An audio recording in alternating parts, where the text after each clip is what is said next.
बात मैं आपको हकीकत बता रहा हूँ दोस्तों। अगर वसाइल की बात हो ना, हम भारत से लड़ नहीं सकते। 500 अरब डॉलर की इकॉनमी है वो, हमारे अकाउंट में 2.5 अरब डॉलर पड़ा हुआ है इस वक्त।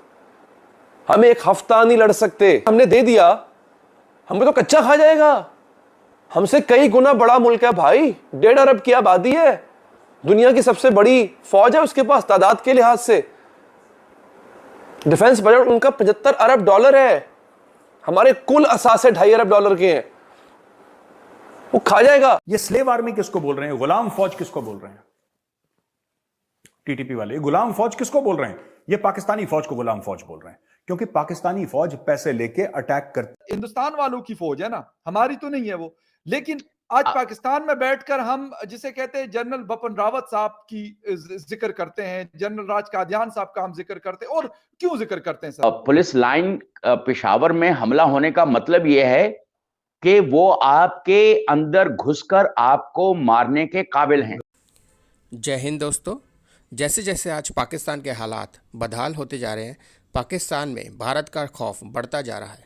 पाकिस्तान की मीडिया में आज इस बात पर चर्चा हो रही है कि आज अगर भारत और पाकिस्तान के बीच में जंग हो जाए तो भारतीय सेना पाकिस्तान को एक हफ्ते में निगल जाएगी। पाकिस्तान को यह डर भी सता रहा है कि तालिबान जो उस पर हमले कर रहा है वह भी भारत के इशारे पर कर रहा है। पाकिस्तान के इसी डर को उजागर करती है हमारी आज की चर्चा दोस्तों। आइए सुनते हैं। ये बात मैं आपको हकीकत बता रहा हूँ दोस्तों।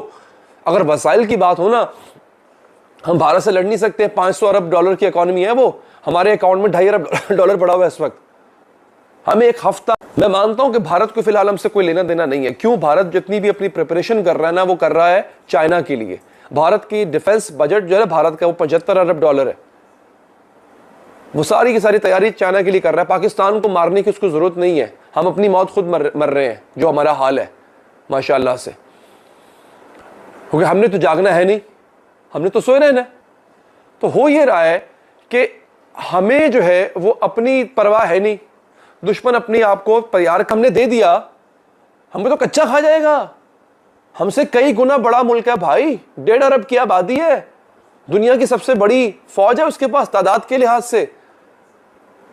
डिफेंस बजट उनका 75 अरब डॉलर है, हमारे कुल असासे 2.5 अरब डॉलर के हैं। वो खा जाएगा। मुझे डर इस बात का है कि ये बंदा जो यहां पे फिर रहा है इस वक्त, इसको बुलाया गया है, ये खुद नहीं आया, वरना इतना अरसा पहले आ जाता। इसे खुद को बुलाया गया है कि हाँ भाई हमें बेल आउट करवाओ, हमें निकलवाओ इस झंझट से। हमारे मुल्क को दिवालिया हो चुका हुआ है, इसको निकालो। क्या चाहिए? एटम बम चाहिए, ये ले लो। ये होने जा रहा है, मैं आपको बता रहा हूं। आर्मी किसको बोल रहे हैं? गुलाम फौज किसको बोल रहे हैं? टीटीपी वाले गुलाम फौज किसको बोल रहे हैं? ये पाकिस्तानी फौज को गुलाम फौज बोल रहे हैं, क्योंकि पाकिस्तानी फौज पैसे लेके अटैक करती है। अमेरिका से पैसा लिया और यहां पे बम मार दिया, ये करती है पाकिस्तानी फौज, ये भाड़े की फौज है।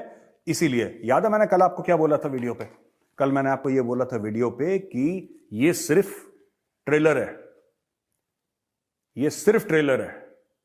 ये जो चल रहा है मामला पुलिस हेडक्वार्टर के, जो अटैक का मामला है, ये सिर्फ ट्रेलर है।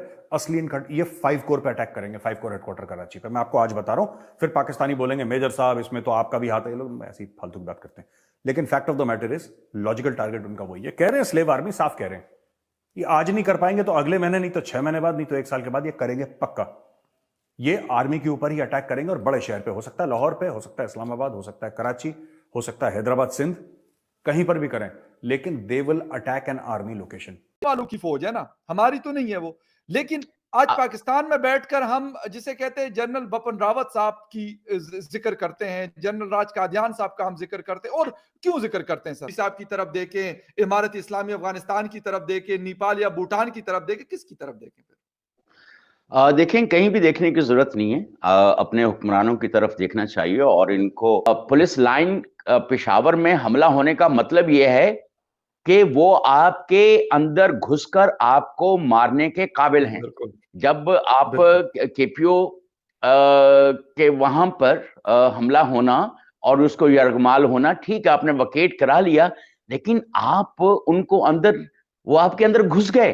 शहर के बीच में सबसे शहर के बीच इलाका है, मसरूफ तरीन इलाके के अंदर फखर, ये किस चीज की अलामत है? ये इस चीज की अलामत है कि अगर हमारे सिक्योरिटी के इदारे अदम तहफ़्फ़ुज़ का शिकार हैं वो अपना दिफा नहीं कर सकते, वो अपने आप को, इनको अपने अंदर इन्फिल्ट्रेट होने और अटैक करने से नहीं रोक सकते।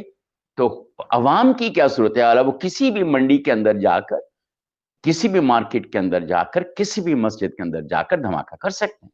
और रूस की और अमेरिका के दरमियान कोल्ड वॉर चल रही थी, तब हम अमेरिकन ब्लॉक में जाके बैठ गए थे। सबसे पहली गलती थी। इंडिया ने ऐसा नहीं किया था।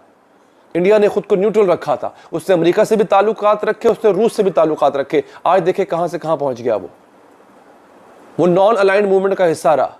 हमने ब्लॉक चूज कर लिया, क्यों? चंद पैसों की खातिर। और आज तक हम कर्जे में डूबे। आज तक हमारा जो भीख वाला कशकोल है वो घिस गया मांग मांग के। हम आज तक मांगते फिर रहे हैं नाज़रीन। और जब होता ही है कि जो मुल्क कर्जे में इस हद तक डूब जाता है और फिर वो जब डिफॉल्ट कर जाता है और उसके पास अगर एटॉमिक पावर हो तो फिर क्या होता है? फिर वहां पे शाक्स आती हैं, बड़ी शाक्स आती हैं। पहले इकोनॉमिक हिटमैन आता है। इकोनॉमिक हिटमैन का काम होता है वो आके सबसे पहले आपको ये यकीन दिलाता है कि अगर आप कर्जा लेंगे तो आपके दिन संवर जाएंगे। और ऐसा भी उस किताब में लिखा हुआ है कि ऐसे हुक्मरानों को बाकायदा रस्से से हटा दिया जाता है जो कर्जा लेने से इनकार कर देते हैं। वो मुल्क कर्ज नहीं दे पाता ना, ये उस मुल्क के असासों पे कब्जा करना शुरू कर देते हैं। मेरे सामने मिसालें मौजूद हैं, मैं आपको दूंगा अभी। ये उस मुल्क के एयरपोर्ट्स पे कब्जा कर लेते हैं। वो कहते हैं अपना एयरपोर्ट्स हमें गिरवी रख दो। उस मुल्क की बड़ी बड़ी शाहराहों पे कब्जा करना शुरू कर देते हैं। उस मुल्क के बड़े बड़े जो यूं कह लें कि कॉम्प्लेक्स होते हैं जिसमें बड़ी बड़ी इंडस्ट्रीज शामिल होती हैं, उन पे कब्जा करना शुरू कर देते हैं। और आपको शायद याद होगा, ये कुछ अरसा पहले की बात है, हमें पता चला था कि हुकूमत जो है वो, ये इमरान खान साहब के दौर की बात है, हुकूमत मोटरवे गिरवी रखवाने जा रही है। ये बात पता चली थी। एयरपोर्ट्स गिरवी रखवाने जा रही है। और उसके बाद आखिर में अगर किसी मुल्क के पास एटमी सलाहियत हो या वो एटमी सलाहियत अचीव करने जा रहा हो नाजरीन, तो फिर उसकी एटमी सलाहियत को काबू में साहब अच्छा नहीं लगता, आप बड़े सीनियर ऑफिसर हैं, मैं आपको ये तो नहीं बोलूंगा आप झूठ बोलते हैं, लेकिन सर झूठ मत बोलिए, ठीक है? आप ये कह रहे हैं कि ये टेररिस्ट का रिलीजन से कोई लेना देना नहीं है। तहरीक तालिबान पाकिस्तान तो ये कह रहे हैं कि हमें पाकिस्तान में शरिया नाफिज करना है। आप कैसे कह सकते हैं कि उनका रिलीजन से कोई लेना देना नहीं है? वो तो खुद कह रहे हैं, ये मैं नहीं कह रहा। तहरीक तालिबान पाकिस्तान ये कह रहा है कि पाकिस्तान का जो आईन है, पाकिस्तान का संविधान है, पाकिस्तान का कॉन्स्टिट्यूशन फ्रॉड है। वो कह रहे हैं फ्रॉड है। वो कहते हैं कि पाकिस्तान का जो कॉन्स्टिट्यूशन है वो अल्लाह के साथ गद्दारी है। पाकिस्तान में चोरी करके जो पकड़ा हुआ उसके हाथ कटने चाहिए, उसको जेल में क्यों डाल रहे हो? तहरीक तालिबान पाकिस्तान ये कहता है कि पाकिस्तान के आईन को फाड़ दो और यहां पे शरिया नाफिज करो। वो तो इस्लाम के लिए लड़ रहे हैं, वो खुद कहते हैं हम इस्लाम के लिए लड़ रहे हैं। ये भाई साहब आसिम मुनीर साहब ये कह रहे हैं कि नहीं, इनका कोई रिलीजन से लेना देना, इनका पूरी तरीके से सिर्फ रिलीजन से